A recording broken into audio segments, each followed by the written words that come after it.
자, 이제 좀 시간이 돼서 시작을 하도록 하겠습니다. 아직 몇 분 안 오셨습니다. 안 오셔서 아직은 좀 썰렁한데 늦더라도 오신다고 하시는 분들도 계셨고, 그다음에 오늘 황교안 대표께서 이제 다른 일정하고 겹쳐서 늦게라도 오시겠다라고 말씀은 하셨는데 그건 좀 더 봐야 될 것 같습니다. 자, 오늘 그 10월 첫 번째 용산 포럼 반도체 관련해서 얘기를 나누도록 하겠습니다. 오늘 특강을 해주실 분은 워낙 유명하신 분이라서 뭐 따로 소개가 필요 없겠지만 그 주성 엔지니어링의 황철주 회장님을 모시고 반도체 기술 혁신 1%와 99%라는 주제를 가지고 특강을 듣도록 하겠습니다. 황철주 회장님은 주성 엔지니어링 대표이사 회장이고 벤처기업가협회 회장, 명예이사장, 그다음에 발명가협회 회장을 맡고 계십니다. 그럼 황 회장님을 모시고 오늘 특강을 듣도록 하겠습니다. 박수로 부탁드립니다.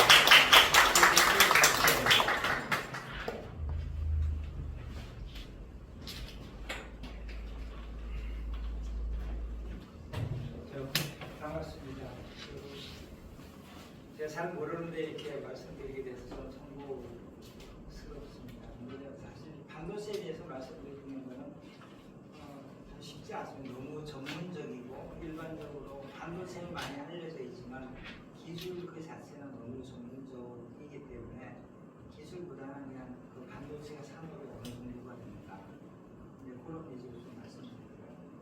사실 반도체보다 더 중요한 것은 왜 반도체가 필요하고 우리나라에서 반도체의 비중이 중요성이 어느 정도 된다. 그리고 지금 현재 우리나라의 경쟁력이 어떻다. 이런 거를 먼저 말씀드리는 게 좋을 것 같아서 그런 식으로 말씀드리겠습니다. 네, 결국은 경쟁력은 뭐 나와 사회와 산업 중에 합쳐진 거다라고 생각합니다. 그래서 나에 대해서 먼저 말씀드리면 지식과 기술과 사람은 영원한 미완성이다라고 생각합니다. 그래서 모든 사람들이 다 기회가 있다라고 생각합니다. 근데 많은 사람들은 내가 아는 지식은 내가 만든 기술은 영원히 1등이다라고 착각하는 사람들이 많습니다.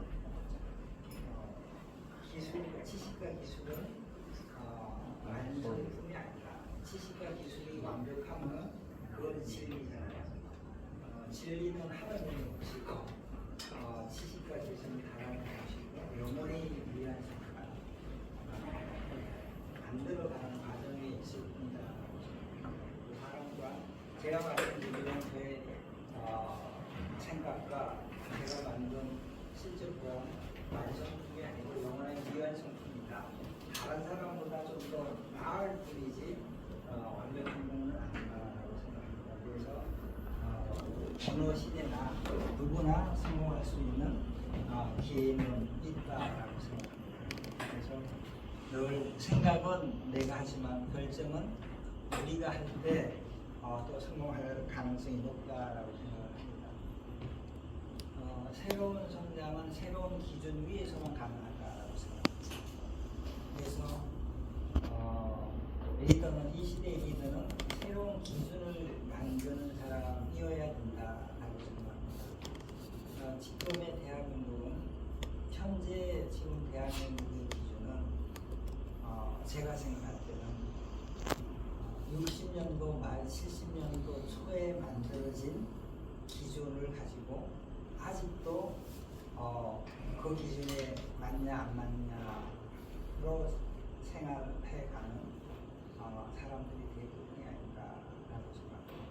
지금은 세상이 엄청 많이 시대와 환경이 엄청 많이 바뀌었는데도 불구하고 우리의 의식의 기준은 바뀌지 않았다. 그래서 이 시대의 기준은 새로운 성장에 맞게끔 기준이 바뀌어져야 되는데 우리 많은 사람들이나 우리 사회가 아직 그 기준을 바뀌지 않고 바꿔주지 않고 잘했냐 못했냐 잘하자 못하자 이런 얘기를 하고 있다고 생각합니다. 그래서 새로운 기준을 만드는 게 더 중요하다고 생각합니다. 근데 우리가 세상을 살아가는 이유는 더 잘 살고 더 행복해지기 위해서 살아가고 있다고 생각합니다. 우리가 더 잘 살고 더 행복해질 수 있는 방법은 일을 통해서만 가능하다. 근데 일 말고 더 잘 살고 더 행복해질 수 있는 방법이 있겠습니까? 없을라냐. 근데 우리는 일하는 걸 싫어한다. 특히 젊은 세대일수록 일하는 걸 더 싫어하고 있다. 그 이유는 일과 고생을 구분하지 않고 있다고 생각합니다. 3차 산업혁명 이전에는 일과 고생이 함께 존재했지만 3차 산업혁명 이후에는 일과 고생이 완전히 분리됐습니다. 일은 하면 할수록 더 잘 살고 행복해지는 거고 고생은 하면 할수록 괴로운 거다. 근데 그래서 고생은 안 해야 되고 일은 해야 된다. 고생은 안 시켜야 되고 일은 시켜야 되는 사람이 리더인데 우리는 조직원들이 구성원들이 일을 하는지 고생을 하는지 모르고 열심히 해라 잘해라 이렇게 하고 있고 열심히 합니다 열심히 하겠습니다 이렇게 얘기를 하고 있어요. 고생을 열심히 하면 무슨 모르겠어요. 일은 열심히 해야 되고 고생은 안 해야 되는데 뭐가 일이고 뭐가 고생인지 구분하지 않고 살아가는 사람이 많고 시키는 사람이 많은 게 지금 사회가 아닌가라고 생각을 합니다. 그래서 일은 더 잘 살고 더 행복해질 수 있는 유일한 방법이고 가장 효율적인 방법이고 일은 시대와 환경에 따라 바뀌어진다. 30년 전의 일이 지금의 일이라고 생각하면 안 된다라고 생각합니다. 근데도 불구하고 30년 전에 일 많이 했다, 일 잘했다라는 기준을 가지고 지금도 일을 잘했다, 일을 해야 된다라고 생각하는 사람들이 많기 때문에 대한민국의 산업 성장에 좀 물음표가 만들어지고 있다고 생각합니다. 근데 더 잘 살고, 우리의 목표는 더 잘 살고 더 행복해지기 위해서인데 그럼 더 잘 살고 더 행복해지는 방법이 뭐고 기준이 뭐냐를 생각을 해야 되는데 많은 사람들이 그냥 더 잘 살고 더 행복해지기만 바라지 그 기준이 뭐냐로 생각하는 사람이 별로 없고요. 그걸 명확하게 얘기해 준 사람 또한 없다.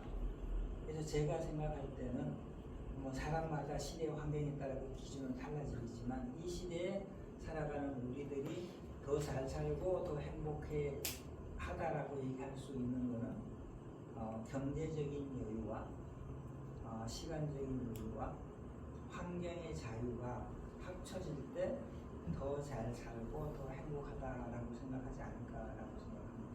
근데 그 중에 첫 번째가 경제적인 여유가 경제적인 풍요하고는 좀 틀리고요. 경제적인 여유가 있으면 시간적인 여유를 만들 수가 있고 경제적인 여유와 시간적인 여유가 있으면 환경의 자유는 저절로 쫓아온다라고 생각합니다. 그래서 경제적인 여유가 있을 때 시간적인 여유가 있으면 환경의 자유가 쫓아오지만 경제적인 여유가 없는데 시간적인 여유가 있다라고 하면 이거는 지옥이나 다른 것이다. 그래서 이 시대에서는 더 잘 살고 더 행복해질 수 있는 첫 번째 출발이 경제적인 여유를 만드는 거다라고 생각합니다. 지금 선진국이 되었다고 하는 대한민국에서 4차 산업혁명 시대라고 얘기하는 이 시대에서 경제적인 여유를 어떻게 만들 거냐가 중요하고요. 그 경제적인 여유를 만들 수 있는 유일한 방법이 혁신을 통해서만 가능하다라고 생각합니다. 그래서 이게 지금 제가 세계 지도를 보여드렸습니다. 이게 대한민국은 10만 제곱킬로미터의 대한민국은 세계 면적의 0.07%밖에 안 됩니다. 그리고 5천만 명의 대한민국 인구는 세계 인구의 0.63%밖에 안 돼요. 근데 이렇게 조그만 나라가 가지고 있는 천연지하 자원은 거의 없습니다. 근데 계절도 다른 나라만큼 좋지가 않아서 대한민국은 얼어서 죽을 나라, 더워서 죽을 나라, 배가 고파서 죽을 나라, 이 나라가 대한민국. 그래서 우리나라가 이만큼 살아갈 수 있고 더 잘 살 수 있는 유일한 방법은 무역을 통해서만 가는 거예요. 우리나라 내부 농사져서 우리나라 국민들이 배부를 만큼 먹을 수 있는 땅도 없습니다. 그리고 계절도 수문하지 않습니다. 그리고 지하 자원도 없습니다. 그리고 관광 자원도 없어요. 결국 일을 통해서만 잘 살 수 있고 그 일은 수출을 통해서만 가는 이익을 창출할 수 있다. 근데 얼마 전까지만 해도 자유무역 시대에서의 대한민국의 성장은 참 편했어요. 그래서 대한민국은 세계에서 가장 좋은 원자재를 가장 싸게 사가지고 와서 2차 가공을 해서 가장 비싸게 팔 수 있는 나라에 가장 비싸게 팔아서 이익을 남겨서 성장을 해왔습니다. 근데 지금은 세계가 바뀌었습니다. 자유무역이 끝났고 자국 우선주의, 자원 무기화로 세계가 바뀌었습니다. 그래서 대한민국은 가장 좋은 원자재를 가장 싸게 사올 수 있는 나라가 반으로 줄어들었어요. 그리고 가장 비싸게 좋은 가격으로 팔 수 있는 나라 또한 2배로 줄어들었습니다.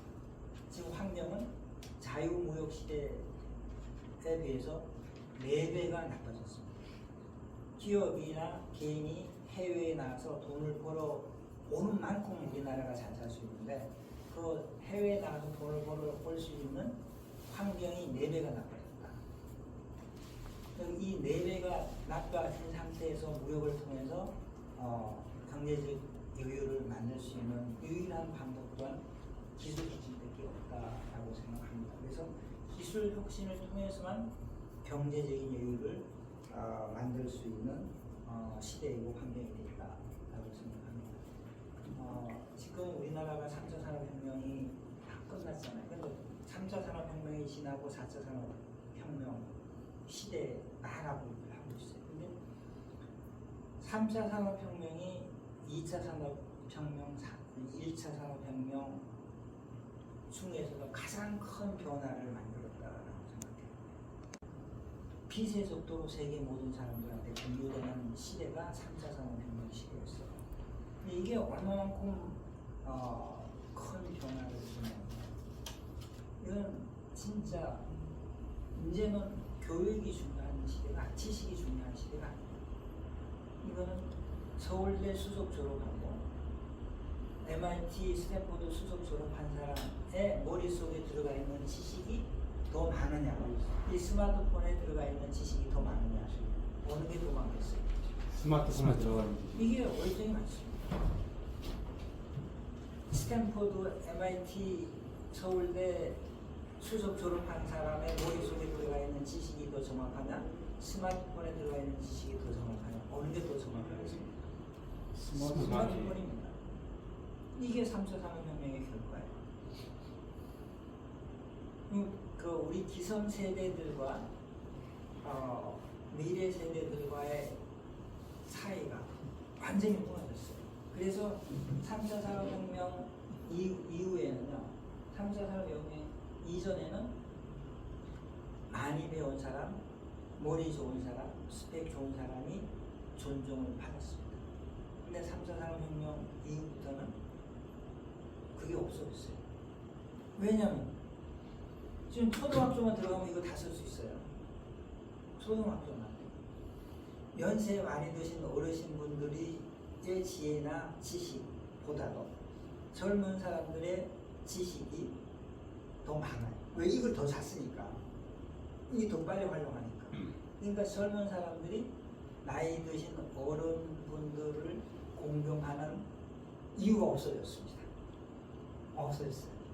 그 3차 산업혁명 이전에는 인생을 산 경험이 많은 분들, 많이 배우신 분들, 많이 아는 분들과 젊은 세대들 간에 지식이나 지혜의 격차가 심했는데 지금은 거의 없어졌습니다. 근데 우리 기성세대들은 그 변화를 이해를 못하고 계세요. 근데 젊은 그러니까 세대 간의 갈등이 커집니다. 그래서 3차 산업혁명 이후는 그래서 세대 간의 갈등이 커졌어요. 근데 그 결과가 우리는 MZ 세대들이 잘못이다라고 착각하고 있어요. 저는 MZ 세대들의 잘못된 판단이 아니고요. 우리 기성 세대들이 시대의 흐름, 환경의 변화를 인식을 못하고 있다라고 생각합니다. 그 다음에는 3차 산업혁명 이전에는 동네 경쟁이었습니다. 세계가 어떤 그 변화가 일어나고 있는지, 뭐가 좋고 뭐가 나쁜지를 몰랐어요. 정보가 공유되지 않았습니다. 근데 지금은 빛의 속도로 공유되고 있기 때문에 세계 모든 실시간에 일어나는 모든 정보가 모든 사람이 다 알아요. 그래서 동네에서 그 사고 팔고 이런 게 없고 세계 경쟁으로 가야 돼요. 세계에서 1등 할 때만 성장할 수 있어요. 옛날에는 1등 속도 꼴찌까지 동반 성장할 수 있었습니다. 1등 제품이 팔고 2등 제품도 팔렸어요. 1등 제품과 2등 제품의 차이를 모르니까 소비자들은 1등 제품과 2등 제품의 퀄리티 그 차이를 몰랐어요. 1등 제품이 얼마나 비싸고 싸고 그것도 몰랐고 1등 제품이 어디 있고 2등 제품이 어디 있고 꼴찌 제품이 어디 있는지도 몰랐습니다. 그래서 열심히 만들면 다 팔 수 있는 시대가 3차 산업혁명 이전이었어요. 근데 3차 산업혁명 이후는 아시잖아요. 지금 직구 다 해요. 세계에서 가장 좋은 제품이 어딘지 이 스마트폰만 갖고 있는 사람은 다 알아요. 1등과 2등의 가격 차이가 어딘지 알죠. 미국에 있든 뭐 중국에 있든 유럽에 있든 일본에 있든 어디에 있든 직구를 할 수 있다. 그래서 1등이 독식합니다. 이게 3차 산업혁명 시대예요. 그런데도 불구하고 우리는 동네 경쟁 수준에서 벗어나지 못합니다. 저는 지금 3차 산업혁명이 1990년대에 일어나고 2차 산업혁명이 1880년대에 일어났습니다. 그리고 1차 산업혁명이 1770년대에 일어나고 100년 주기로 바뀌었어요. 근데 1차 산업혁명이 1770년도에 일어나는데 그 전에 100년 전인 1660년도에는 어떤 일이 일어났었냐 하면요. 뉴턴의 만류인력을 발명을 했어요. 근데 1660년대 뉴턴의 만류인력이 발명하기 전까지의 인류 사람들은 어떻게 생각했냐. 사과나무가 사과에서 떨어지면 신께서 사과를 떨어뜨렸다. 바람이 불면 신이 바람을 불게 했다. 이렇게 모든 게 신의 영역으로 생각했어요. 근데 뉴턴의 만류인력을 발명되고 난 다음부터 모든 게 신의 영역이 아니고 과학의 영역도 있구나라는 생각을 했어요. 그 의식의 변화를 준 100년 후에 1차 산업혁명이 일어났어요. 그래서 가장 중요한 것은 산업의 혁명이 아니고 의식의 혁명이 더 중요하다고 생각합니다. 1차 산업혁명 일어나기 전에 의식의 혁명이 있었기 때문에 산업혁명이 가능했고 3차 산업혁명은 1차 산업혁명이 일어나기 전에 상황보다 더 큰 변화를 줬는데도 불구하고 우리나라 대한민국 많은 사람들은 그 의식의 변화를 3차 산업혁명이 준 그 큰 변화를 느끼지 못하고 살아가고 있다. 그게 가장 큰 문제가 아닌가라고 생각합니다. 그래서 환경이 바뀌면 기준도 바뀌어야 되는데 시대와 환경이 바뀌었는데 대한민국의 기준은 바뀌지 않는다.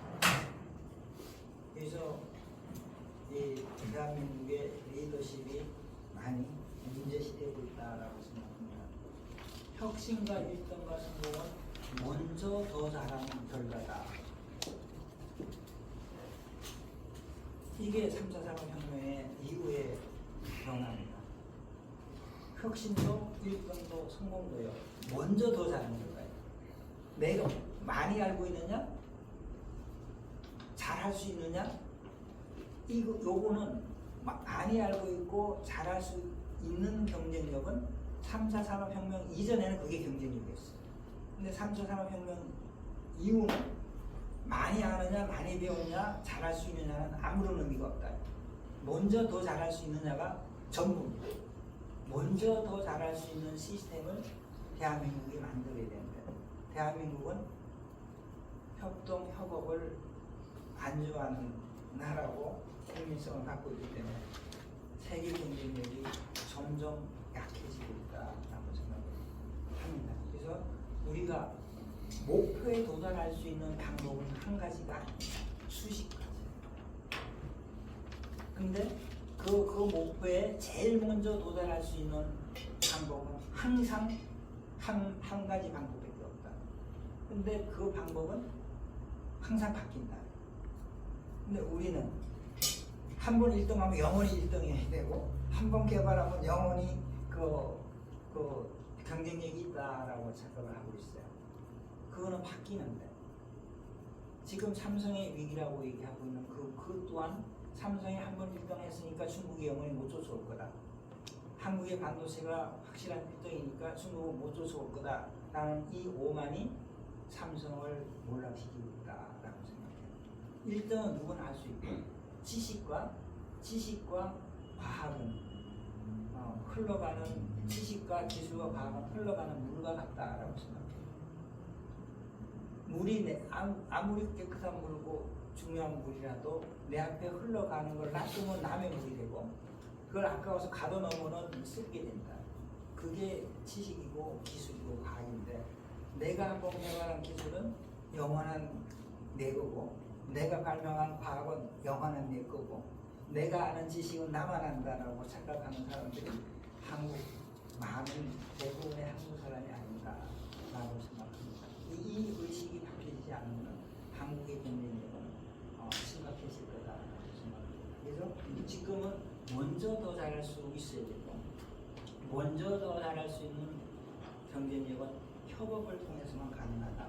협업을 할 수 있는 시스템을 구해야 되는데, 우리는 아직도 혼자 잘났고 혼자 잘해야 되고, 혼자서 생각하고 혼자서 행동하는데 집중하고 있는 게 문제다라고 생각합니다.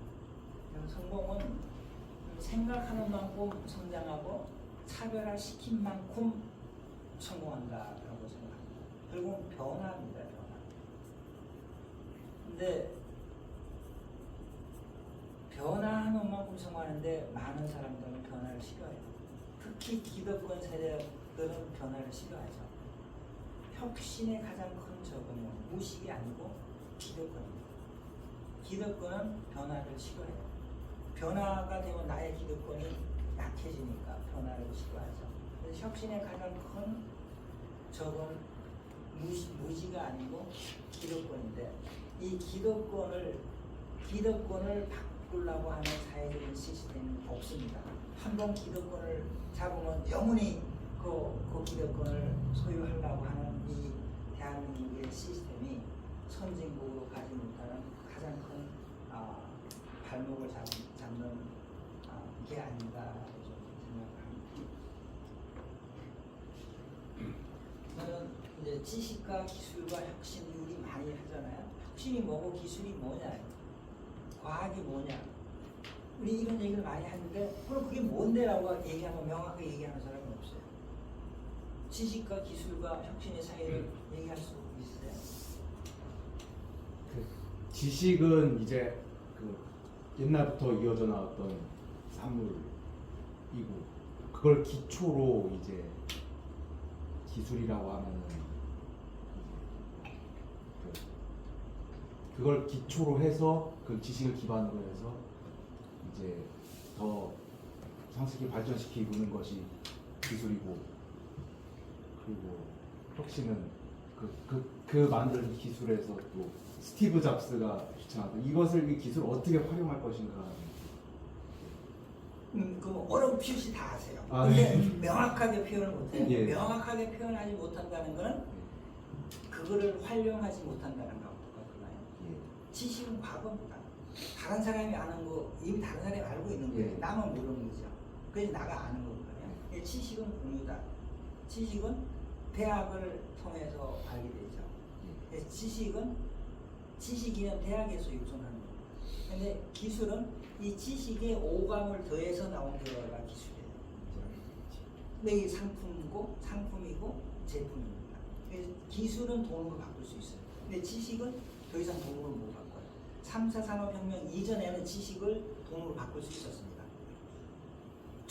정보가 공유가 안 됐으니까 굉장히 힘들었어요. 미국에 있는 지식과 미국에 있는 기술이 한국으로 넘어오는 데까지 걸린 시간이 3년, 5년, 10년이 이렇게 걸렸어요.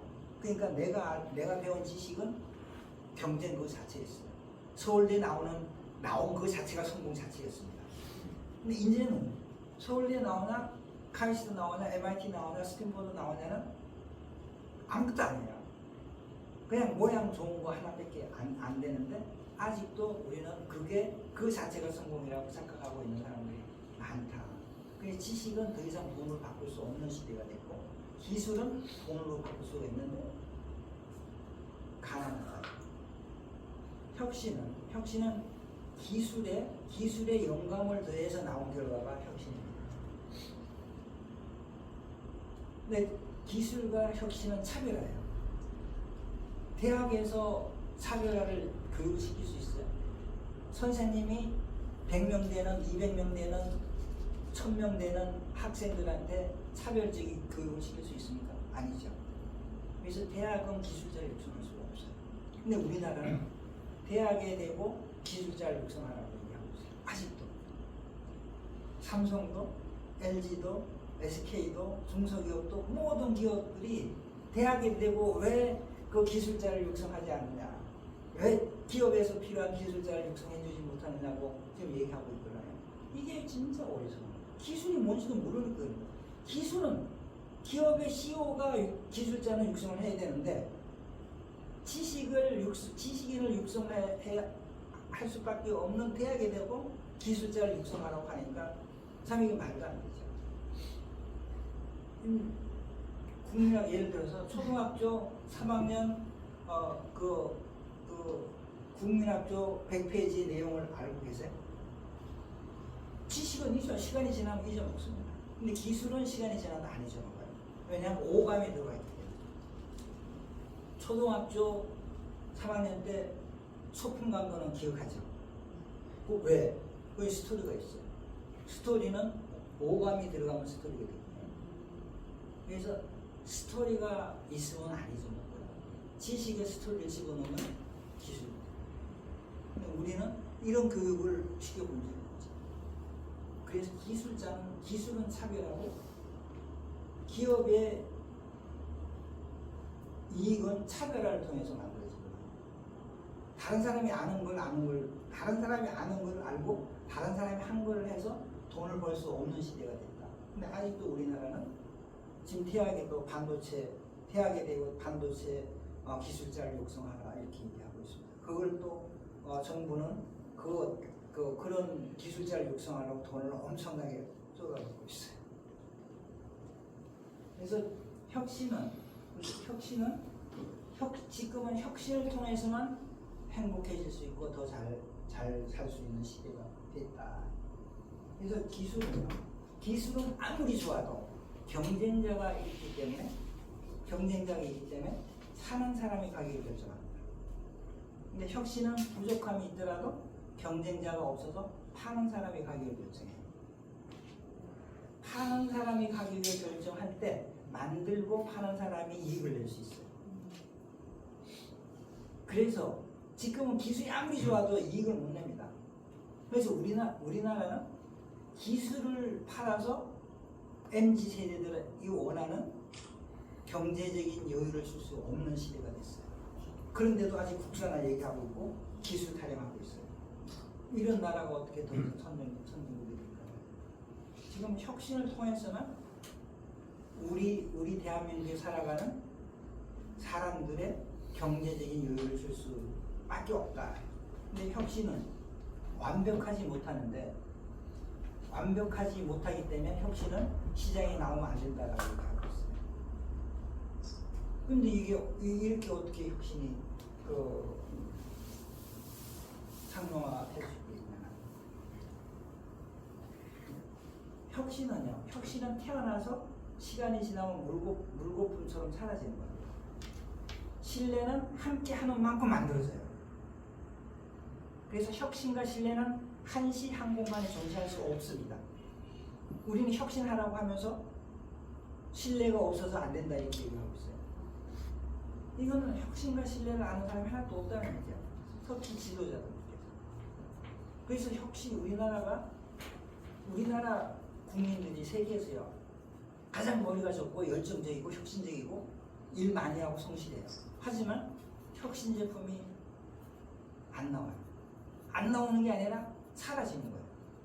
혁신 제품 굉장히 많이 나오는데 그냥 소문도 안 나고 사라져요. 우리 조달청장 하신 분도 여기 계셨어요.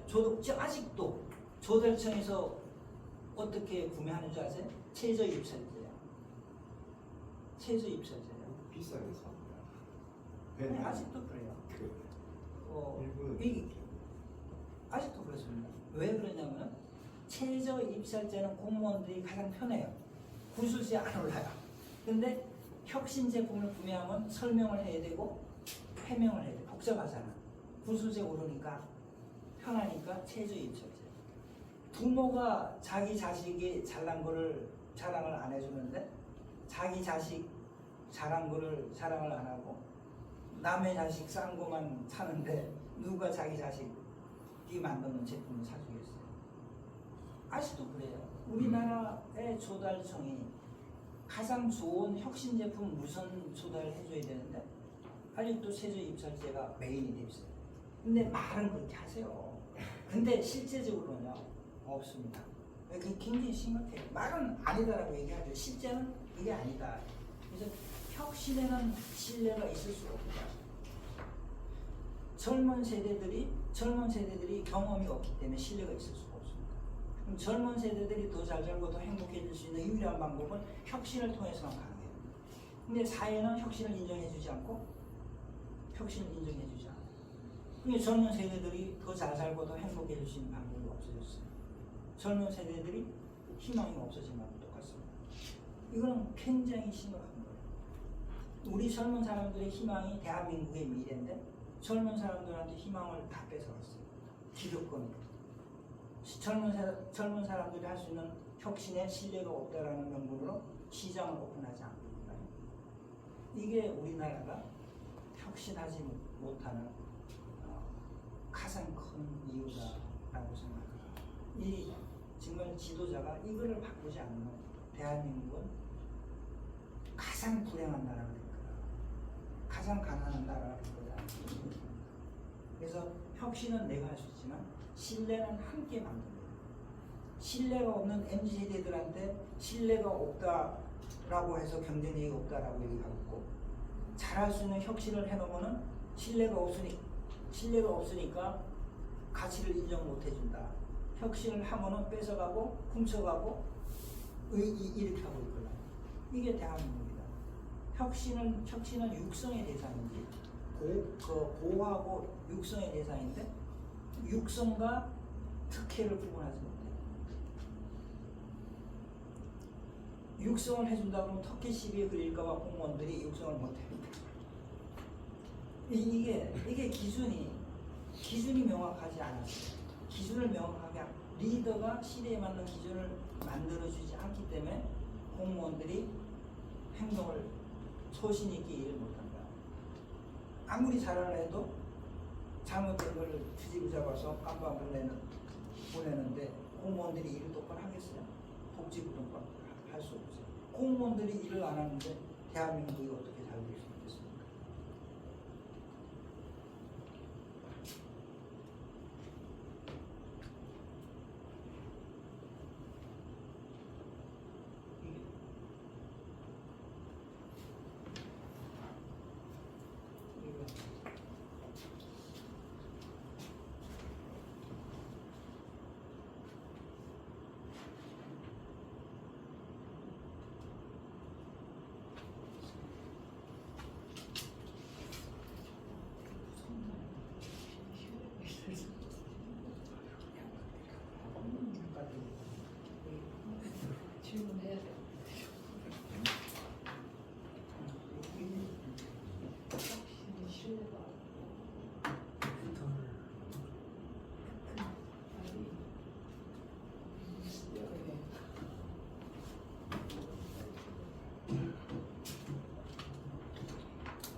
리모컨 될 텐데요.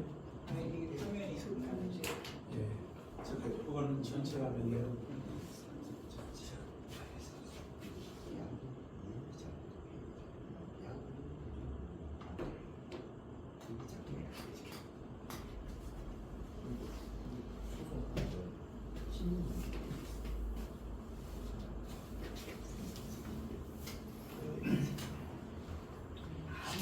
아무리 훌륭한 발명도 아무리 큰 혁신도요.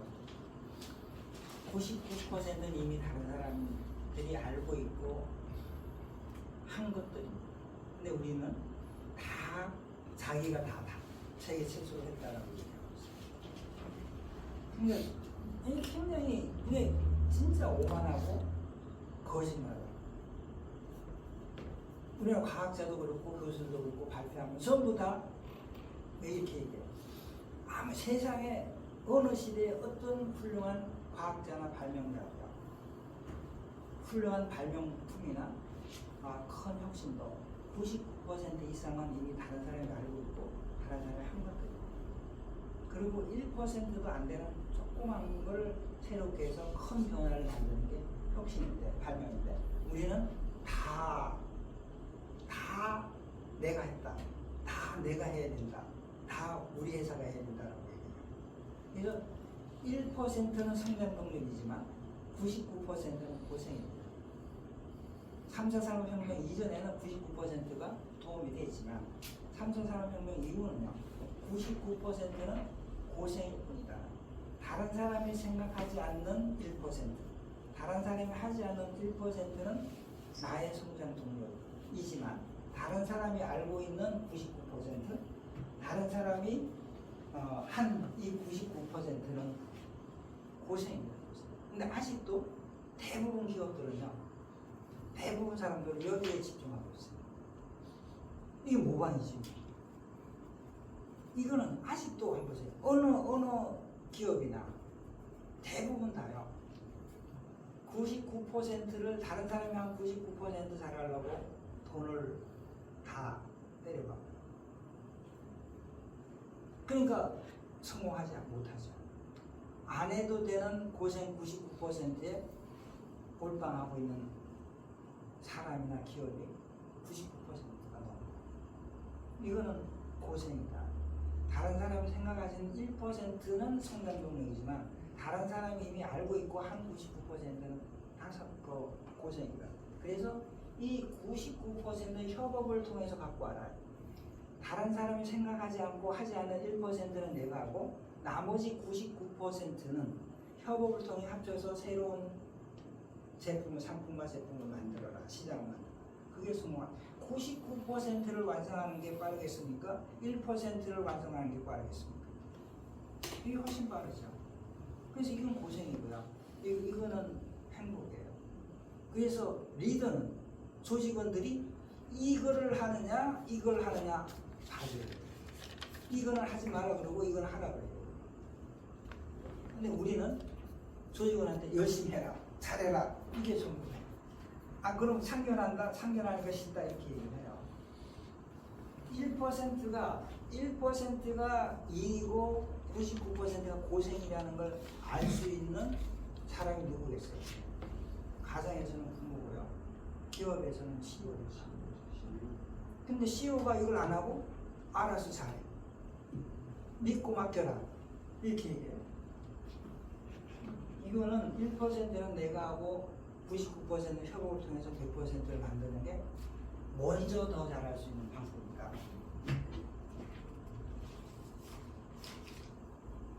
아직도 우리는 국산화를 얘기해요. 국산화와 세계화를 구분하지 못하고 있다. 국산화는 기술의 가치를 망가뜨리는 거예요. 기술의 가치를 떨어뜨리는 거예요. 그리고 세계화는 혁신의 가치를 높이는 게 세계화다. 우리나라는 쟁점에서 지식과 기술과 돈이 시장에 없는 나라가 빨리 성장할 수 있는 유일한 방법이 국산화였습니다. 국산화 정책이 잘못된 게 아니고 3차 산업혁명 이전에 빈민국일 때는 국산화를 통해서 성장을 해야 됩니다.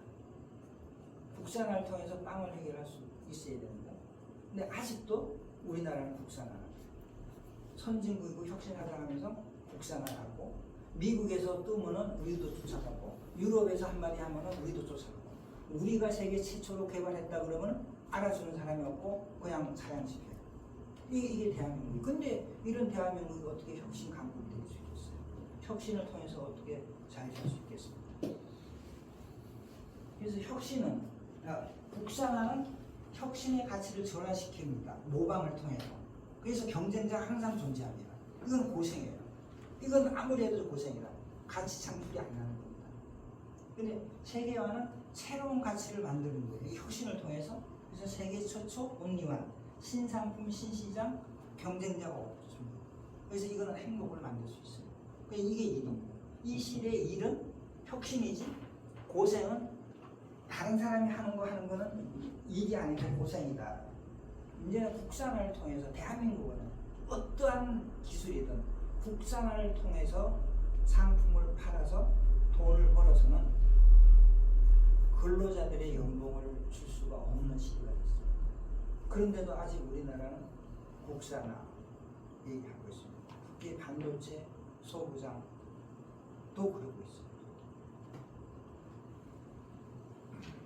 이거는 시대와 환경에 따라서 국가 산업 정책이 바뀌어야 됩니다. 빈민국은 기능을 통해서 성장합니다. 그래서 교육이 굉장히 중요합니다. 단순 반복.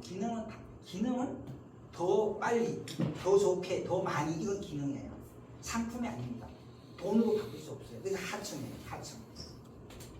하층이에요. 나쁘게 얘기하면 모습이고 노예예요. 그게 기능이고 빈민국입니다. 빈민국이 빵을 해결하기 위해서.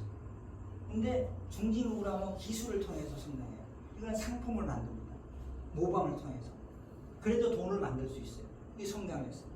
우리나라가 이제까지 성장한 방법이 빈민국에서 중진국으로 올 때 이 방법을 통했고 중진국에서 선진국 올 때는 이걸 통했어요. 이제는 기술을 통해서는 근로자들의 연봉을 보줍니다. 근데 혁신을 해야 돼요. 선진국에서 혁신을 통해서 신상품, 신시장을 만들어야 됩니다. 이게 무한 가치고 이걸 행복을 만들 수 있는 유일한 방법이다. 근데 아직도 대한민국의 대부분의 기업들이 다른 사람이 한 거, 다른 기업이 한 거 빨리 해서 싸게 해서 팔라고 해요. 이건 대한민국의 미래가 없는 거예요. 우리나라 과학부나 산업부의 정책이 아직도 중진국 수준에서 벗어나지 못하고 있습니다. 근데 먼저 더 잘할 수 있는 시스템이 굉장히 중요해요. 기준과 표준과 시스템이 구축할 때만 먼저 더 잘할 수 있어요. 기준은 출발을 잘할 수 있는 거예요. 출발을 잘하는 방법이 기준이에요. 근데 고생을 안 하는 방법이 표준화는 거예요. 빨리 더 잘할 수 있는데 도착을 잘할 수 있는 거는 시스템이에요. 이거는 정리와 공유를 통해서만 가능합니다. 우리나라 민족이 공유를 좋아합니까? 안 해요. 공유는 절대 안 해요. 아버지가 죽을 때까지 자식한테 그 핵심 기술을 안 알려줬어요. 우리나라는. 그랬습니다.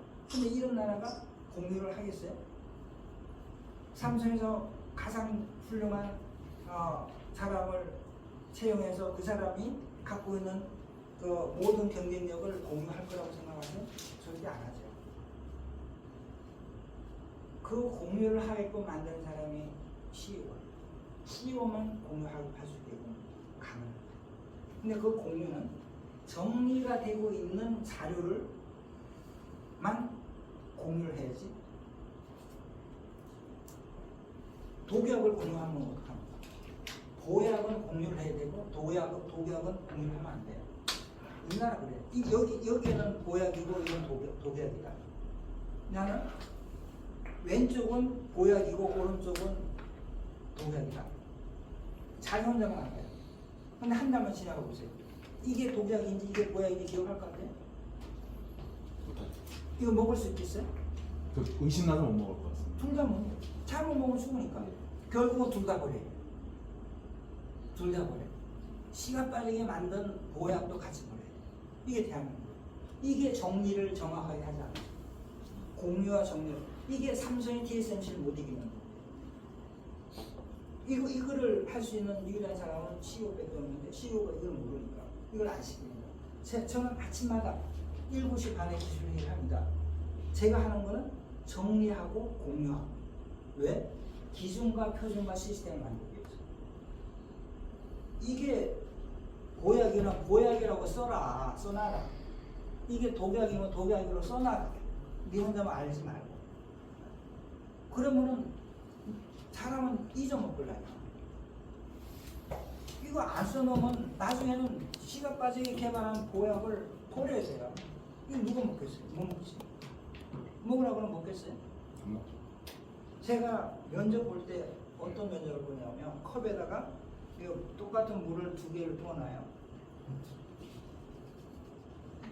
이거 이제 면접하는 학생들한테 이건 먹어도 되고 안 먹어도 되는데 알아서 하세요. 그 컵 2개 중에 하나는 화장실 물이고 하나는 이거 생수물입니다. 어느 물 마시겠습니까? 라고 질문을 해요. 이거 마시겠어요? 마시겠어요? 못 마시죠, 대부분 다.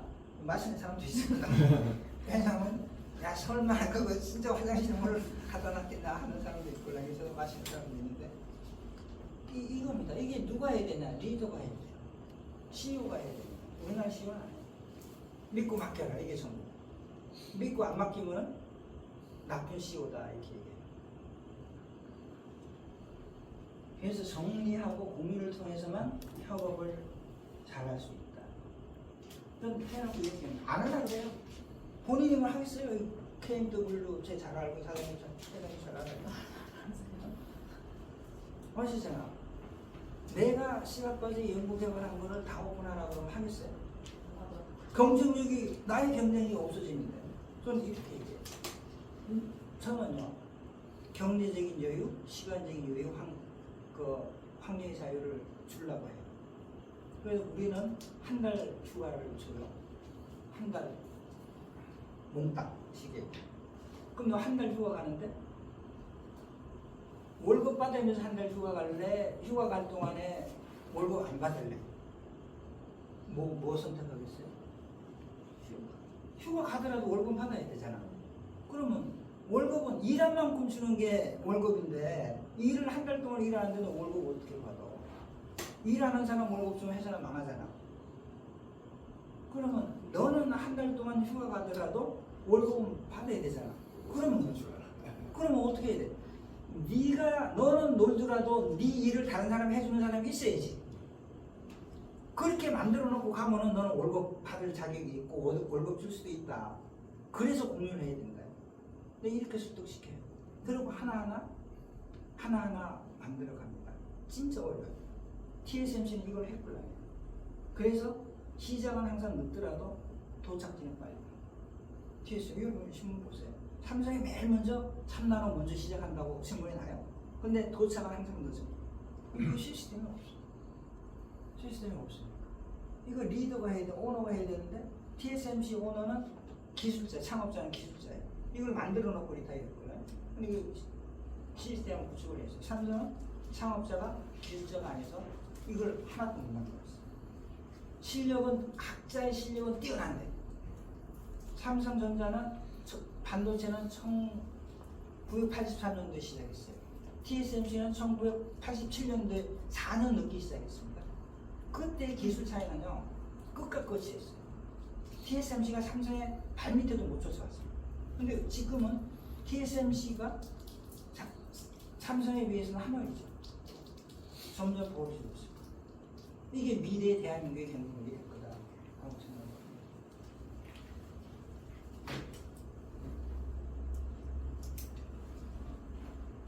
협업과 협력을 구분하지 못하고 있다. 협력은 나의 능력을 공유하는 거예요. 나의 능력을 공유하겠어요? 나의 능력을 공유하면 나의 경쟁력이 없어지는데. 그러니까 협력은 할 수가 없는 거예요. 협업은 내가 잘한 결과를 공유하는 거예요. 이건 자랑하는 거예요. 할 수 있죠. 협업을 통해서 좋은 결과를 만들 수 있어요. 근데 우리는 협력을 하라. 내가 갖고 있는 모든 경쟁력을 다 오픈해라 이렇게 얘기해요. 그 누가 오픈하겠어? 그러면 그만두고 가죠.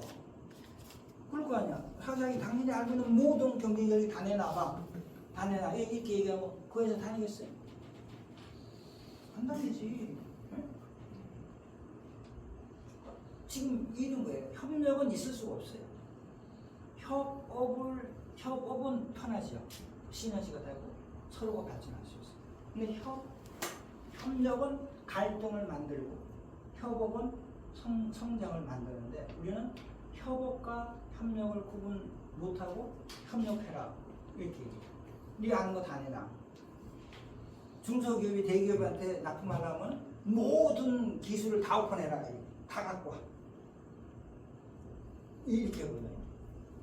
그래서 기업의 경쟁력을 낚아시키고 이게 우리나라도 경쟁도 없어. 아직도 협력과 협업을 구분하지 못해. 불안해서. 왜 불안합니까? 내가 실력이 없으니까 불안한 거지. 내가 실력이 있으면 불안하지 않아요. 그러면 결국 협업은 누구하고 파트너를 통해서 한다. 파트너는 누구냐? 생각하는 철학이 같고 파트너는 생각하는 철학이 같고 추구하고자 하는 목표가 같은 사람이 파트너다. 미안합니다. 근데 우리는 목표와 같은 사람하고 동업을 하고 철학이 같은 사람을 동업하고 이걸 구분하지 못해요. 협업은 파트너하고 하는 겁니다. 목표만 같은 사람하고 하잖아요. 그 목표를 달성해도 싸워요. 실패해도 싸웁니다. 왜냐하면 달성하면 내가 잘했는데 너는 한 것도 없는데 내가 이익의 반을 왜 주냐? 그래서 싸워요. 잘못하면 나는 잘했는데 네가 잘못해서 그리고 또 싸웁니다. 목표만 같은 사람은 항상 싸웁니다. 결과가 좋든 나쁘든 싸워요. 근데 목표를 같은 사람이 만나는 거는 5분 만에 만날 수 있어요. 근데 철학이 같은 사람은 항상 사이가 좋습니다. 근데 가난해. 목표가 없으니까. 그럼 철학이 같은 사람은 인지 어떻게 알아? 철학이 같은 사람이 되려면 5년, 10년 이상 같이 생활해야지 철학이 같아져요. 철학이 같은 사람을 만나기 굉장히 힘들죠. 파트너는 철학과 목표가 같은 사람하고 하는 겁니다. 근데 우리나라는 그냥 목표만 같은 사람하고 협력을 해요. 그러니까 항상 뒤끝이 안 좋죠. 철학이 같은 사람을 어떻게 찾냐? 이건 동서고금이 똑같다고. 우리가 협업을 빨리는 해야 되는데 목표가 같은 사람은 금방 알아요. 명확하니까. 근데 철학이 같은 사람은 몰라. 오랫동안 생활해봐야지 철학이 같은지 안 같은지 알아요. 그런데도 결정을 빨리 해야 되니까 필요한 게 뭐냐? 학연지연 혈연. 학연지연 혈연이 같은 사람은 철학이 같을 확률이 높구나. 학연지연 혈연이 같은 사람은 뒤통수를 들치고요. 그래서 경험이 오래 경험하지 않은 사람은 학연지연이 같은 사람이 목표가 같은 사람이면 철학이 같을 확률이 높고 목표가 같다니까 성공할 가능성이 높고 분쟁이 안 일어난다. 그래서 협업은 파트너와 해야지 목표만 같은 사람하고 하는 게 아니고 철학이 같은 사람만 하고 하는 게 아니다. 철학과 목표와 함께 같은 사람하고 협업을 해야 된다. 근데 우리나라 대부분 사람들은 대부분 다 목표 같은 사람하고 협업을 하지. 그래서 분쟁이 많이 일어난다. 이건 총리께서도 제가 총리님 하실 때 저 기억하실지 아이 그러면 상관 좋고. 아니 근데 그 지식 국가 지식 심의위원장 하실 때 제가 그래서 이게 파트너는 철학과 목표가 같은 사람이 파트너다. 그래서 우리는 믿고 맡겨라고 그러잖아요. 뭘 믿고 뭘 맡겨요? 믿을 것도 없고 맡길 것도 없는데 믿고 맡기라고 그래요. 철학을 믿고 목표를 맡겨야 돼요. 그럼 목표는 누가 만들어야 된다? 리더가 만들어야지. 철학을 믿어야 되는데 철학이 같은지 안 같은지를 알아야 되잖아. 에? 철학이 같은지 안 같은지도 모르면서 믿어요. 그럼 뒤통수 맞죠. 목표가 같은지 안 같은지도 모르고 맡기면 서울로 가야 되는데 부산으로 가고 있는데 결과가 나오고 있어요. 망하지. 그래서 철학을 믿고 맡겨라. 뭐를 믿고 뭐를 맡기냐. 철학을 믿고 목표를 맡겨라. 저는 결국 희망이 동력이다라고 생각해요. 희망이 가장 확실한 동력이다. 효율적인 동력이다. 희망은 혁신의 가치와 기득권의 힘이 조화를 이룰 수 있을 때 희망이 생긴다.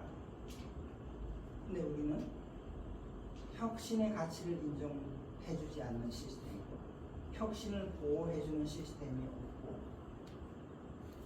기득권의 힘만 자랑하고 활용하려고 하는 시스템이다. 그러니까 희망이 없어진다. 희망이 생겨나고 있지 않다. 그래서 희망의 출발은 혁신의 가치를 인정해주는 사회, 혁신을 보호하고 육성할 수 있는 시스템이 있어야지 미래 세대들한테 희망이 생기고 미래 세대들이 성공할 수 있다. 그래서 희망이 지속 가능한 성장의 동력이고 그게 행복을 만든다고 생각을 합니다. 그래서 결국 우리나라는요, 반도체는 우리나라 산업의 핵심 청량분이에요. 반도체는 우리나라 수출의 20% 평균 20% 이상입니다. 우리나라가 수출하는 전체 금액의 20% 이상입니다. 근데 여기까지는 데이터가 명확히 나와요. 근데 우리나라가 수출하는 이익이 어디서 나오느냐? 이익이 어떻게 되냐고 보면 반도체는 우리나라가 수출하는 모든 상품에서 나오는 이익의 반 이상은 반도체에서 나온다라고 좀 생각해요. 근데 이건 데이터가 없어서 명확하지는 않습니다. 그래서 반도체가 숨니다. 우리나라 반도체가 경쟁력이 나빠지면 우리나라의 경제의 반이 사라질 가능성이 굉장히 높습니다. 그래서 반도체가 엄청 중요해요. 반도체가 부가가치가 가장 높아요. 세계 산업 중에서 부가가치가 가장 높습니다.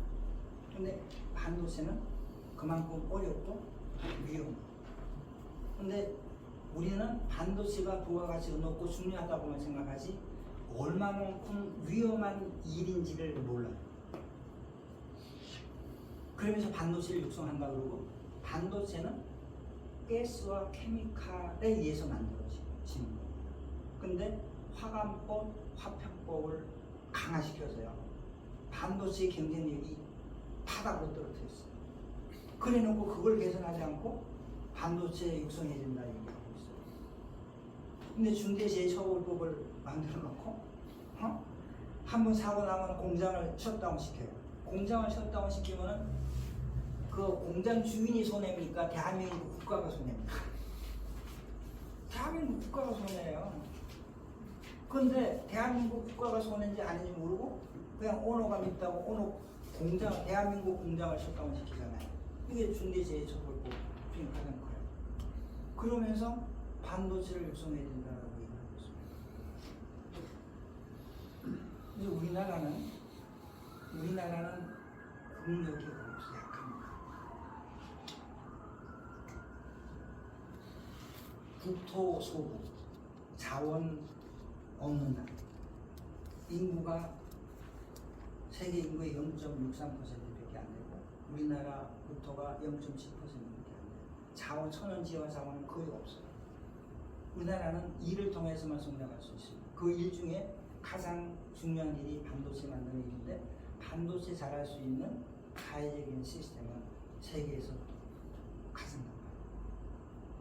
그러면서 말로만 반도체 육성이 된다. 저는 이게 산업과 사람은 같다라고 봐요. 산업의 성장과 사람의 성장은 다르지 않다라는 거예요. 사람은 태어납니다. 육체의 탄생. 부모로부터 육체로 태어나요. 그게 1차 산업혁명입니다. 농업, 목수업. 거기에 기계를 더해서 태어나. 이 기계, 육체는 기계잖아요. 육체로 태어납니다. 똑같아요. 근데 이제 2차 산업은 육체의 성장입니다. 이게 1차 산업에 전기 에너지가 들어가요. 이게 2차 산업입니다. 그 다음에 3차 산업은 정신적인 성장입니다. 사람의 성장을 바꾸잖아요. 이게 3차 산업이에요. 이게 2차 산업 플러스 ICT예요. 우리가 이게 좀 그리고 이제 4차 산업혁명은 3차 산업혁명 플러스 3차 산업에 AI가 됩니다. 이게 이제 성인이 됐어요. 그 다음에 다음 산업이 전 여기로 가요. 4차 AI는 모든 게 솔루션이라고 보이지만요. 거기는 윤리와 도덕이 없습니다. AI는 사람의 생각과 똑같아요. 사람이 성장하는 거하고 똑같아요. 사람이 태어나서 아기가 말을 배우잖아요. 지식을 배우잖아요. 단어로 그 문장을 논리로 배웁니까? 아니에요. 아기가 태어나서 제일 먼저 하는 말이 뭔지 아세요? 아빠, 엄마. 엄마지. 왜? 엄마라는 말을 계속 반복하는 거예요. 그래서 그 다음에 지지. 그 다음에 아빠. 이렇게 하거든요. 뭔지도 몰라요. 뭔지도 모르고 계속 반복하니까 아기가 엄마다 하는 얘기가 제일 많이 들으니까 아기가 제일 먼저 하는 말이 엄마다라고 해요. 그러니까 엄마는 아기가 말하니까 감격을 해서 막 기뻐하고 이걸 느끼잖아. 그 아기가 엄마라는 말을 자주 쓰지. 좋은 감동을 하니까. 이게 AI예요. 무슨 말인지도 모르고 그냥 단어나 문장으로 배워서 나오는 결과예요. 그리고 빨리 습득을 해요. 유치원까지 갈 때 말을 하고 다 알아듣잖아요. 배우지 않고. 그게 AI의 성향하고 똑같아요. 근데 AI는 도덕과 윤리가 없어요. 굉장히 유명하죠. 우리가 운전면허를 미성년자는 운전면허증을 안 주잖아요. 왜냐? 아무리 운전을 잘해도요. 자기 컨트롤 능력이 없으니까 사고 낼 가능성이 많으니까 미성년자한테는 운전면허를 자격을 안 주잖아요. 근데 도덕과 윤리는 사람한테는 있어요. 그래서 컨트롤이 가능한데 AI 세상에서는 윤리와 도덕이 없어요. 굉장히 심합니다. 그래서 AI는 필요는 하지만 AI 세상은 도덕과 윤리가 없기 때문에 문제가 굉장히 불안하다. 그래서 저는 5차 산업은 이 4차 산업의 신뢰와 도덕과 윤리를 치고 넣는 게 저는 5차 산업이 될 거다라고 추측합니다. 결국 이 모든 게 반도체는 어디서부터 필요하는 2차 산업부터 반도체가 시작해요. 가면 갈수록 반도체의 소비는 더 많아집니다. 우리가 세상을 살아가면서 가장 비효율적인 투자가 뭔지 아세요? 명확한 데이터는 없지만 제 개인적으로 생각합니다. 교육이 가장 비효율적인 투자라고 생각합니다. 부모가 자식한테 투자하는 교육이요 가장 비효율적. 대학까지 보냈는데 대학 졸업한 아들이 잘 될 확률이 별로 없고 그래도 동서고금을 막론하고 모든 부모는 자식을 공부를 다 시킨다. 그 시장이 AI예요. 엄청나게 크잖아. 이게 AI 시장이 이만큼 큰 거예요. AI는 사람을 교육시키는 거하고 꼭 같아요. 그러니까 AI의 핵심은 반도체에 들어가는 거예요. 그래서 반도체는 엄청나게 큰 시장, 계속 더 커진다. 왜냐하면 AI에 사람의 투자의 교육의 비효율성이 큰 만큼 돈을 많이 써야 되잖아요. AI도 돈을 많이 써야 돼요. 어디다가? 메모리, 반도체 사는 데 투자를 많이 해요. 그러니까 반도체는 엄청나게 더 중요해집니다. 그래서 반도체가 중요합니다. 반도체 기술이 뭐냐? 이거는 말씀드리기가 좀 그래서 이런 식으로 말씀드릴게요. 근데 산업기술하고 사람하고 똑같습니다. 메모리하고 로직은 반도체 메모리하고 로직은 뭐래요? 뭐입니다. 디스플레이는 눈입니다. 그리고 신재생 에너지는 심장이에요. 이 에너지 심장이거든요. 똑같아요. 그래서 이 세 가지는 못으로 가야 됩니다. 그 다음에 로봇은 사람의 몸입니다. 자동차도 로봇으로 봐야 돼요. 자동차하고 로봇은 몸이에요. 이거 반드시 필요해요. 그 다음에 지혜가 AI입니다. 소프트. 이거는 사람 몸하고 똑같습니다. 산업의 발전과 사람의 발전은 같이 간다. 저는 이렇게 봐요.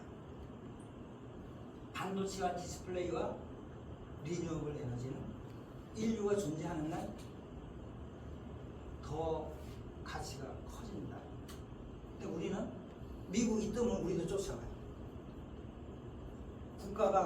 국민이 많고 국토가 넓고 자원이 많은 나라가 이리 가자. 그럼 우리도 거기 쫓아가요. 왜 가는지도 모르고. 세상에는 과학 지식 필요하지 않는 과학 기술은 없다. 필요하지 않는 과학 기술은 없다. 하지만 모든 과학 기술이 성장 동력이 될 수는 없다. 시대와 환경에 따라서 성장 동력은 바뀝니다. 성장 동력에 맞는 과학 기술을 개발해야 되는데 그냥 과학 기술이 필요하니까 해야 된다 이렇게. 필요하니까 해야 된다. 지금 우리나라 과학 기술의 정책이 이래 왔다. 우리나라가 성장할 수 있는 과학 기술에 집중해서 투자를 해야 되는데 다른 나라가 뜨니까 우리도 한다. 전 이거는 영원히 가야 됩니다. 그리고 플러스 식량, 그 다음에 국방이 이걸 다 리드합니다. 이게 되면 국방은 저절로 경쟁력이 된 겁니다.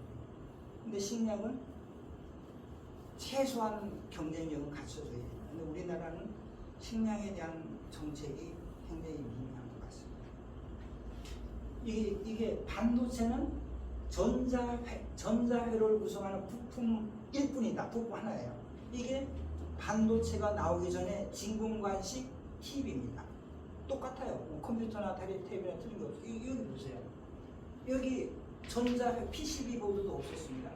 이게 알루미늄 사시에다가 진공관 소켓을 넣고 꽂아서 전기선으로 연결해서 텔레비를 봤어요. 이게 반도체가 나오기 전에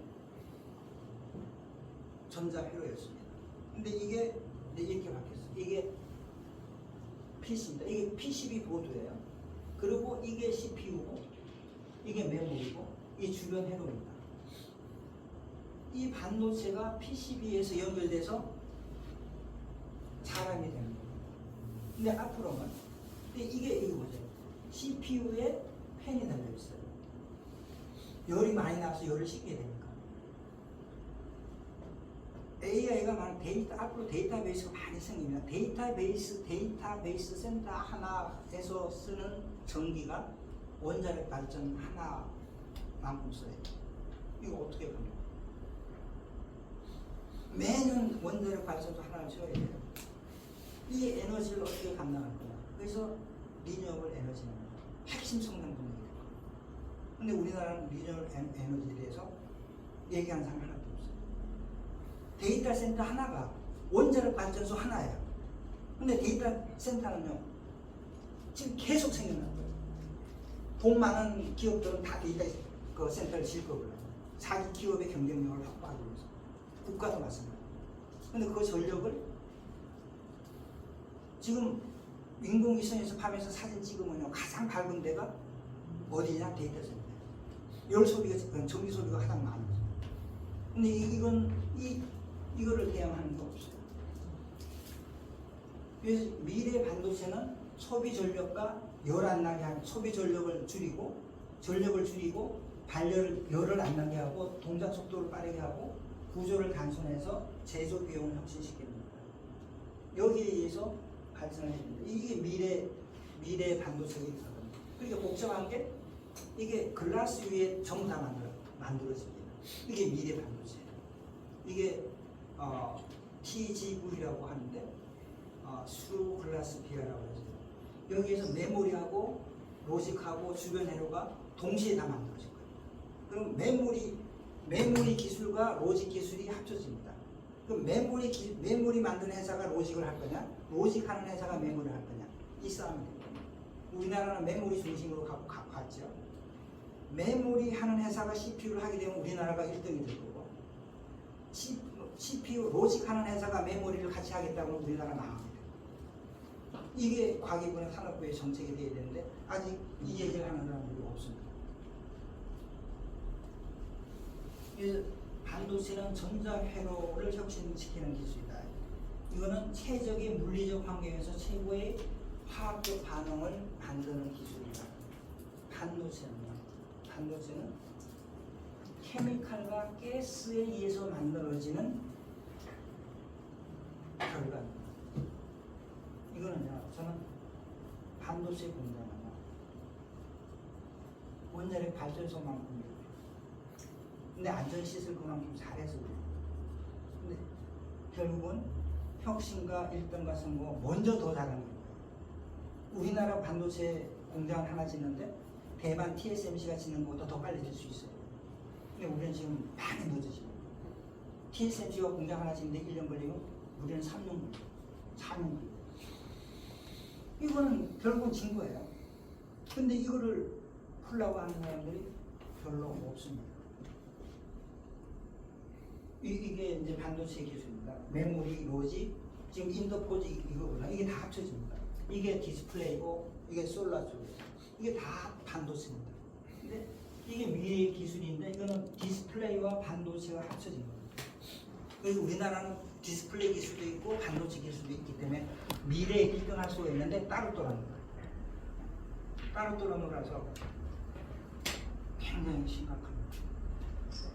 그래서 혁신은 반도체 기술과 디스플레이 기술과 솔라셀 기술이 합쳐질 때 미래의 기술이, 미래의 반도체 기술이 된다라고 생각합니다. 그래서 99%의 국산화는 신의 영역이고 이건 고생입니다. 1% 혁신은 사람의 영역이고요. 이거는 행복입니다.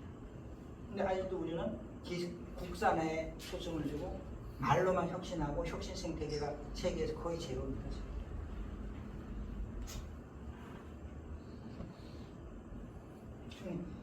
혁신에는 신뢰가 있을 수가 없고요. 신뢰에는 혁신이 있을 수가 없습니다. 혁신과 신뢰는 한시 한공간에 존재할 수 없는 게 혁신과 신뢰인데 혁신에 신뢰가 없다고 인정을 해주지 않고 신뢰가 혁신을 만든다고 생각하고 있어요. 이런 나라가 혁신을 할 수 있고 지속 성장을 할 수 있겠습니다.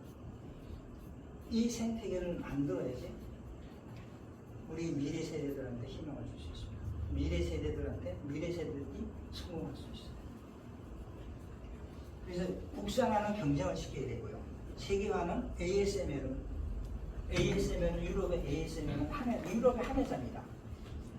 ASML이 한 회사 만드는데 불안해서 한 회사 더 생겨 있으면은 온리완이 안 되죠. ASML이 태어나지 못했어요. 유럽은 ASML 한 회사를 만들기 위해서 유럽의 연구소를 지었어요. 그래서 그 유럽에는 반도체 회사가 없어요. 그런데도 불구하고 그 어려운 기술을 ASML이 만들었어요. 독점을 하고 있습니다. 온리완은 육성이지 경쟁이 아닌 거예요. 그래서 ASML이 온리완 슈퍼홀이 되는, 우리는 그런 회사를 만들어야 된다면서 경쟁을 시켜요. 한 회사가 개발하잖아요. 그러면 정부는 불안하니까 한 회사를 더 만들어요. 뭐 아무것도 모르는 회사를 만드는 거야. 그럼 어떻게 해야 돼요? 이 회사의 인력을 반을 빼가요. 빼갈 수밖에 없잖아, 모르는데. 그럼 이 회사의 경쟁력이 반으로 줄어들어요. 그럼 고객도 반으로 줄어들어요. 이 회사의 경쟁력이 4배가 나빠집니다. 그러면서 이 회사가 성공해야 된다고 생각하고 있어요. 이게 우리나라의 산업 발전 정책이에요. 혁신은 육성을 하는 거지 경쟁을 시키는 게 아니에요. 온리와는 경쟁자를 만들면 안 됩니다. 우리는 돈 많이 버는 사람이 나쁜 게 아니고요.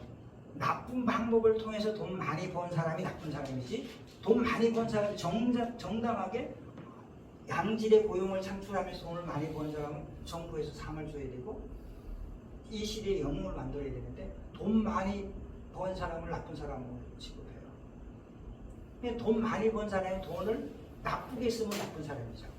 그런 사람은 벌을 줘야 돼요. 벌은 안 주고, 벌은 약하게 주고, 돈 많은 사람을 나쁘다고 얘기해요. 자본주의는 차별화의 상징입니다. 돈 많이 버는 사람이 있어야지 고용을 많이 창출하잖아요. 능력이 좀 부족하고 공부를 덜한 사람이 잘 먹고 살 수 있으려고 그러면 똑똑하고 돈을 버는 사람이 있어야지 그 사람들이 먹고 살 수 있거든요. 근데 그런 일을 하는 사람은 나쁜 사람이라고 얘기하면 누가 그런 일을 하겠습니까? 지금은요, 굉장히 힘듭니다. 저 MZ세대들이 지금은 일을 안 하려고 그래요. 우리가 잘 살 수 있는 거는 힘들고 어려운 일을 통해서만 잘 살 수 있어요. 근데 많이 배웠고 머리 좋은 사람도, 안 배우고 건강한 사람도 힘들고 어려운 일을 안 하려고 해요. 힘든 일은 누가 하고 어려운 일은 누가 해야 되겠어요? 이건 구분을 못하고 소리나. 어려운 일은 머리 좋고 공부 많이 한 사람이 해야 되잖아. 그죠? 힘든 일은 누가 해야 되죠? 건강하고 교육을 덜 받은 사람이 해야 되잖아. 이걸 구분해 줘야죠. 근데 가장 문제는요, 머리 좋고 많이 배운 사람이 어려운 일을 안 하려고 그래. 근데 왜 공부했는지 모르겠어. 이게 의식입니다. 국민의 의식. 굉장히 심각합니다. 어려운 일을 하는 사람과 힘든 일을 하는 사람을 구분해야 됩니다. 어려운 일을 하는 사람은 많이 배우고 머리 좋은 사람이 어려운 일을 해야 되고요. 어려운 일을 시켜야 되고요. 어려운 일을 극복하게끔 하고, 힘든 일은 건강하고 교육을 덜 받은 사람, 공부하기 싫은 사람은 힘든 일을 하게끔 해야죠. 그래서 어렵고 힘든 일을 합쳐서 세계 경쟁력을 만들어 가야 되는데, 많이 배운 사람이나 안 배운 사람이나 똑같이 어렵고 힘든 일을 안 하려고. 근데 누가 일합니까? 누가 돈을 벌어요? 엄마가 가정 살림을 잘하려면 아버지가 바깥에 돈을 많이 벌어와야 되잖아. 엄마가 자식들한테 용돈을 많이 주려면 아버지가 돈을 많이 벌어야 되잖아요. 근데 돈 많이 버는 걸 나쁘다고 그러는데 엄마 보고 돈 많이 쓰라고 그러니까 힘들죠.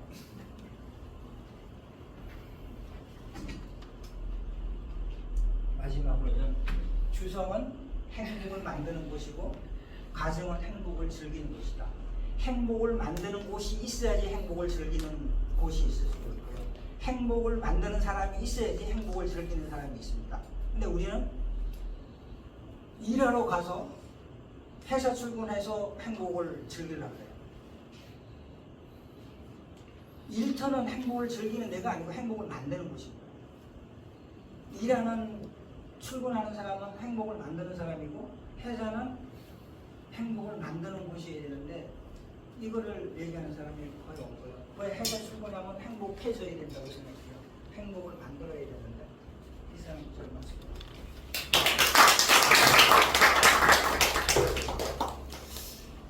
예, 오늘 앉으시죠. 오늘 좋은 특강을 해주신 그 황철주 회장님께 다시 한번 큰 박수 부탁드리겠습니다. 혹시 궁금하신 부분이나 뭐 질문하실 분 있으시면. 그러니까 지식에 대해서 과거의 것이라고 하는데, 이제 저는 혁신도 지식이 없으면 안 나온다고 생각해요. 네? 혁신도 지식이 없으면 맞아요. 뭔가 들어간 게 있어야, 생각할 거리가 있어야 혁신이 나오는데. 지식이 기본은 지식에 오감을 더한 게 기술이고 그러니까. 기술에 영감을 더한 게 혁신인데 그 지식이 기본입니다. 그러니까 지식 교육이 굉장히 중요한 거예요. 그럼요. 근데 장사다는 지식이 중요하지 않은 것처럼 좀 오해받을 것이고 제가 한번 말씀을 드리고요. 아까 그 99% 없이 이제 아까 1%가 중요하다는 말씀을 하셨는데 1%라는 게 아까 지식과 똑같은데 99% 없이 안 되는 거 아니겠어요? 왜냐하니까 논문이라는 것도 새로운 논문이라는 게 다른 여러 보이는 업계처럼 많은 이제 연구자들이 그 위에서 조금 하나 올리는 거거든요. 그러니까 그것처럼 이게 핵심도 아까 그 마찬가지고 또 혁신이라는 것이 저는 이제 공유 이런 거 이야기하는데 공유가 왜 안 되느냐? 결국은 그 사회가 정직하지 않아서 그렇다. 이런 생각이 좀 듭니다. 왜냐니까 그 협력이나 이런 걸 하는 것은 충분한 그 사람이 우리가 집단 이제 우리가 그 작업을 하는데 그 사람 역할에 대해서 충분한 인센티브라든지 보상이 가야 되는데 그게 안 가면 회복을 안 하는 거죠 당연히. 그러니까 그 제가 영화를 보면 항상 나오는 게 미국 요새 우리나라 따라하긴 하는데 제대로 된지 모르겠어요. 뭐 디렉터는 누구, 상은 누구 다 해주잖아요. 왜냐하면 이 사람들이 다 기회에서 했다는 걸 보여주는 게 그거라고 생각되는데 우리나라가 회복이 안 되는 이유는 이게 남의 업적을 도둑질하기 때문에 그렇다. 그 이유는 이 사회가 정직하지 않아서 그렇다. 그런 생각이 많이 들어요. 그래서 또 하나는 이제 혁신은 육성하는 것이라고 하는데 제가 보니까 공정한 경쟁하는 게 아닙니까? 공정한 경쟁. 그건 또 혁신은 이제 되는 거는 뭐냐면 아까 왜 잘 안 되느냐 이렇게 하는데 그거는 혁신을 알아보는 사람이 적어서 그래요. 그래도 우리나라가 그만큼 지식 수준이 안 올라갈 때 기술자도 적고 결국은 벤처 캐피탈 하는 것도 누가 잘하는지를 알아보는 사람이 있어야 되는 거 아닙니까? 그러니까 미국은 그런 게 좀 돼 있고 또 하나는 미국이 평화한 시스템을 갖고 있기 때문에 되는 거 아닌가 생각해요. 왜냐하면 그 거짓말을 안 하고 또 누가 사기치거나 이랬을 때 그게 분명히 재판장에 가면 처벌을 받고 이런 시스템이 있어야 되는데 우리나라 지금 대걱정이 지금 검찰하고 사법 같아요. 그게 지금 그 이 시장 경제 제일 중요한 게 어떻게 보면 계약의 이행인데 계약을 이행을 어렵게 하는 게 그 국가 인프라 중에서 사법 시스템인데 그런 게 더 중요하지 않을까 이런 생각이 좀 듭니다. 그래서 혁신은요. 예, 예. 이렇습니다. 제가 이거 잠깐 말씀 안 드렸는데 혁신에는 인큐베이팅 타임이 필요합니다. 엄청나게 긴 인큐베이팅 타임이 필요해요. 혁신의 가치는 긴 인큐베이팅 타임을 통해서 시드가 만들어져요. 요가 가능성이 나올 때 가치는 최고죠. 근데 이에서 가치가 높아지니까 그 모방하고 훔치려고 하는 사람들이 많아져요. 그러니까 이게 그래서 가치가 뚝 떨어져요. 이게 독점을 어느 정도 인정을 할 거냐 이런 문제. 그게 그 특허 제도. 이제 특허 제도죠. 그래서 IP 제도가 예. 20년 동안 있잖아요. 예. 근데 이 IP 제도가 있는데 이걸 그 보호해 줘야 되는데 우리나라는요 보호를 안 해줘요. 그렇죠. 그게 중요해요. 그게 문제입니다. 예, 예. 혁신을 하려고 그러면 혁신의 IP 전략이 반드시 같이 가야 돼요. 그리고 지속 성장과 보호와 육성이 반드시 있어야 돼요. 그런데 보호 육성이 없어요. 근데 보호 육성이라는 인프라를 국가 인프라를 말하는 것 같아요. 제가 보니까. 그러니까 왜냐하면 아까 특허 시스템이라든지 아까 조달청에서도 이게 진짜 혁신 제품인지 아닌지 지금 혁신 제품 조달 방법이 있습니다. 근데 진정한 혁신을 알아볼 수 있는 안목과 또 그 공무원이라든지 사람들의 정직성이 부담되기 때문에. 아니, 혁신은 지식인이 알아보는 게 아니고요. 시장이 알아보는 겁니다. 시장. 근데 중간에 거래하는 쪽에서는 혁신을 알아보기가 힘들죠. 경제학자가 알아보기가 힘들어요. 그래서 혁신은 시장에 맡겨야 되는데 지식인한테 혁신을 판단하라 그러니까 지식인은 과거의 기준을 몰라요. 그러니까 혁신을 못 알아보죠. 이거 신뢰가 없다. 이렇게 돼요. 우리가 문제는 이제 그 여러 가지 시스템을 갖고 있어서 아까 조달청에서 저가 입찰 안 하고 우수 제품은 수의계약을 합니다. 수의계약을 하는데 수의계약을 해주는데 이게 우수 제품을 알아볼 수 있는 사람이 있어야 돼요. 그것도 누군가 그 국가 시스템에서 그걸 알아봐 줘야 될 거 아니에요. 그러니까 공무원이요 소신 있게 하려고 하면 그렇게 돼야 되는데 네. 아니 제가 그 얼마 전에 그 우리 디스플레이 그 성능 평가 시스템 핵센터를 만들었어요. 가장 좋은 기술을 했는데 최저 입찰제로 들어갔어요. 이게 현실이에요. 가장 좋은 기술을 앞서가는 혁신센터를 만드는데도 최저 입찰제로 들어가서 쓰지도 못하는 걸 싸니까 시보면 이거 지금 현재 상황이에요. 왜냐하면 그 공무원이 구술수에 안 들어요. 시비 그러니까 최저 입찰은 명확하잖아. 제일 싸서 구매했습니다. 이거는 그 명피할 수 있거든요. 금수 제품 그게 안 될 거 아닙니까? 특허가 있거나 하면. 아, 다 있죠. 뭐 다른 데도 써요. 네. 양산에 쓰고 있는데도 불구하고 비싸니까 안 써요. 이게 공무원이 소신껏 일할 수 있는 시스템이 붕괴되고 있어요. 다른 분도 혹시 질문 있으면 말씀하세요.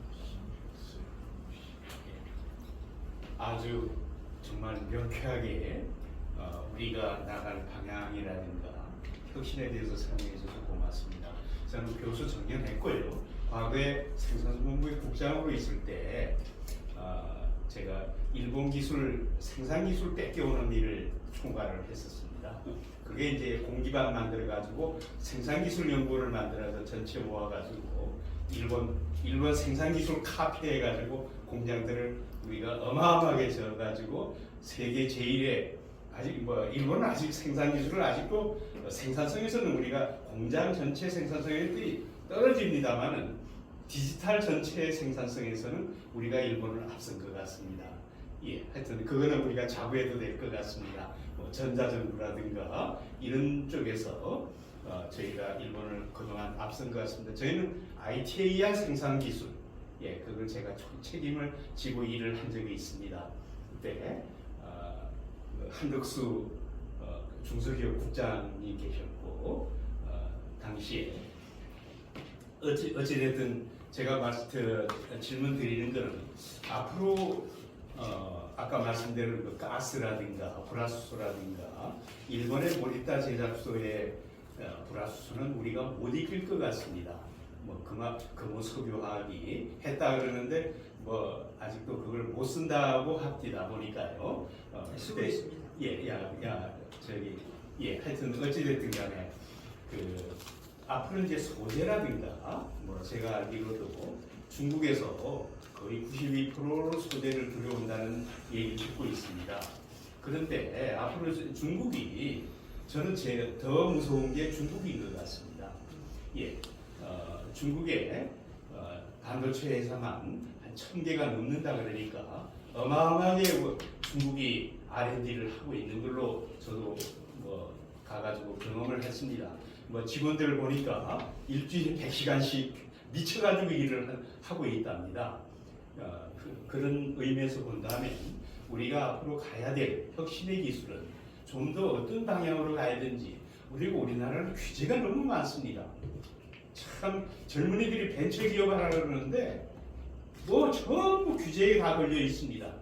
게임 하나 만들어도 우리가 벌써 메디로 가 있는데 그 전부 영상물 등급위원회, 게임물 등급위원회 다 규제 걸려가지고 세계로 수출을 못하는 그런 걸 우리가 너무나 많이 보고 있습니다. 그래서 회장님께서는 이런 규제라든가 또 젊은 친구들이 일을 할 수 있는 혁신적인 어떤 캐치프레이즈가 좀 필요할 것 같습니다. 그런 쪽에 이런 것들이 젊은이들한테 저도 이런 경험은 있습니다. 진대재 과거의 장관님께서 64메가 D램을 92년도 말에 개발했다 그래가지고 바로는 안 샀습니다. 주식을 한 2년 걸리니까 그 생산 기술이 뛰어나면서 우리나라가 64메가 D램에서 그때부터 계속 1등을 간 것 같습니다. 거기에서 저도 주식을 좀 사놨더니 한 50배까지 이익을 봤습니다. 보니까요. 하여튼 제 경험입니다만은 여하튼 우리도 지속적으로 다른 사람은 지금 부가가치가 전혀 없습니다. 조선이라든가 1%도 안 남는답니다. 자동차도 한 3% 남으면 많이 남는 거고, 그래서 반도체만큼은 우리가 영원히 지켜나가야 되지 않느냐 이런 생각이 좀 듭니다.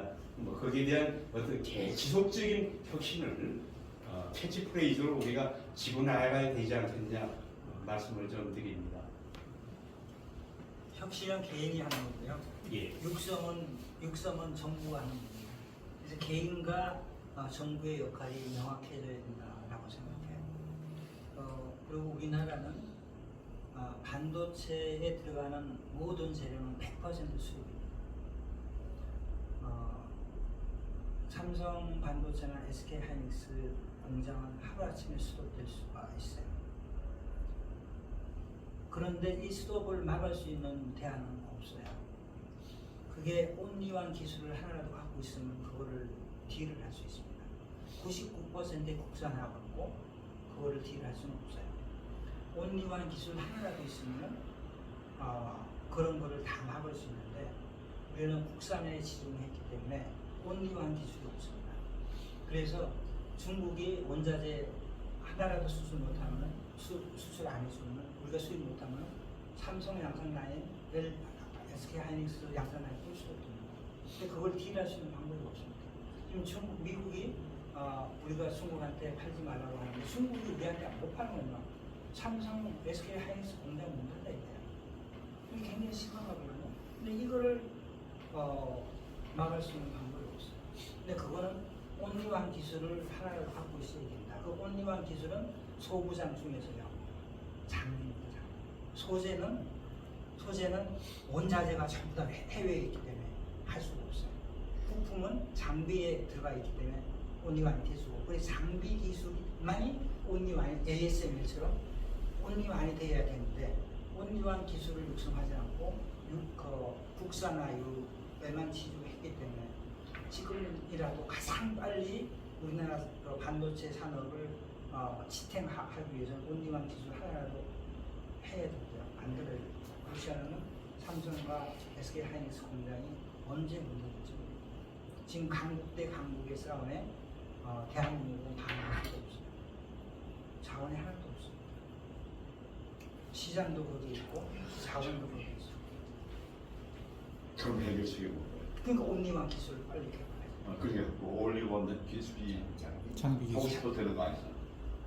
그거는 육성하면 되죠. 근데 모방하는 기술에 돈을 투자하지 말고 온리완 기술 하나라도 ASML이 유럽 전체가 ASML을 만들었어요. 포토 장비 하나. 다른 거 안 하잖아요. 하나만 집중해서 온리완해서 세계가 거기 가서 무릎 꿇고 있어요.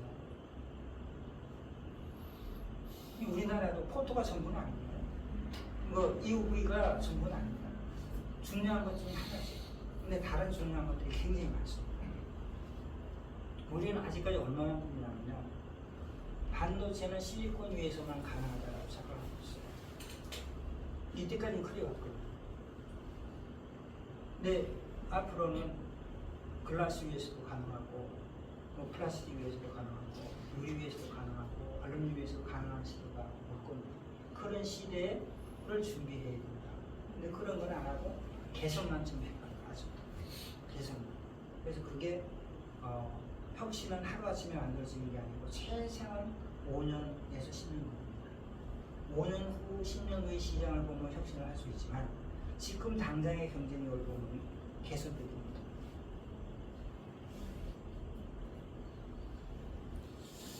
자, 예정 시간 이제 5분 남았는데 혹시 짤막하게 또 뭐 질문하실 거 있으신가요?